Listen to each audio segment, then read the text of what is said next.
without a dream is to live without a purpose. And to live without a purpose is to live without a hope. And to live without a hope, it would be nothing. A blessed evening creation, everyone. My name is Apple. And Anderson, a 21-year-old stunner, came all the way from Pasig City. But in tonight, please, you allow me to stand by na niyang babae, lumaban ng pagalingan, pautakin at patatagan sa Survivor Philippines. At ang supermodel ng flashbook ng buhay mo. Sabay-sabay po natin palakpakan at si Piawan, si Miss Alen, Yusuf, na nag-iwan na isang kasamihang aanhin mo pa ang magic sarap, ang SAR sarap, at real sarap, kung ang tunay na sarap ay sa akin mo lamang malalas. Magandang gabi.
Ang nag-iisang kapatid ni Miss Ann Curtis, ang super serena ninyo, Miss Jasmine Curtis. And before I end this stage, I would like to tell you that I am very proud to represent the Mascara Festival of the Philippines, Bacolod. Thank you very much.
I was joining a super Surreal Queen of Tourism last June 6. And tonight, allow me to stand by me, your one and only drama princess. Sabay-sabay niyang palakpakan at sigawan si Binibining Empress Shock. Naiiwan ang dalawang kasabihang hindi niya makakalimutan kahit kailan. Malamang nongo. Ang taong maliit, malamang nano. Thank you.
lady and a fresh young lady in front of you is a 20-year-old stunner. All the way from the city of Binyan, Laguna, I am proud to say that I am a performer of the most famous theater here in the Philippines, or also known as the homes of the beauty queens, the amazing Philippine Theater. Ladies and gentlemen, my name is Jody Santorini, but tonight, please do allow me to stand by the name of your 2012 Sexiest Woman in FHM, ang nag-iisang nenenggi ng bayan.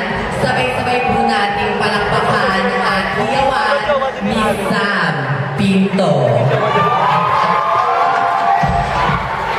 At bago ko pansamantalang lisanin ang apat ng sulok ng entablanong ito, may nais lamang po akong sabihin sa inyo. Baklaman po kami sa inyong paningin, bakit hindi niyo po kami subukang mahalin? Pag kayo'y hindi nasiyahan sa aming piling, tsaka na lamang po kami lisanin. Maraming salamat.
It's taking the courage, showcasing your totality. And tonight, it's not how big or how colorful your costume is, for as long as you depict the true heritage of the festival you are representing, you'll definitely stand out. And tonight, let me represent the most colorful and feathery festival, all the way from Candaba, Pampanga, the Ibon Ibon Festival.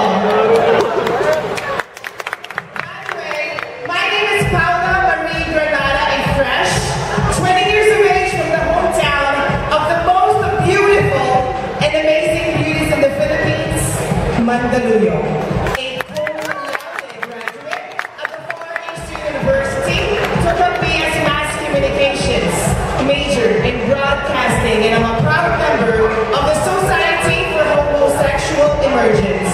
But tonight, please do allow me to stand by the name of her one and only, one of the most original starstruck Avengers, at lumipat na sa bakuna ng ABS-CBN Channel 2. One of the prettiest faces on ASAP-18, ang babaeng tiniguriang Eva Honda.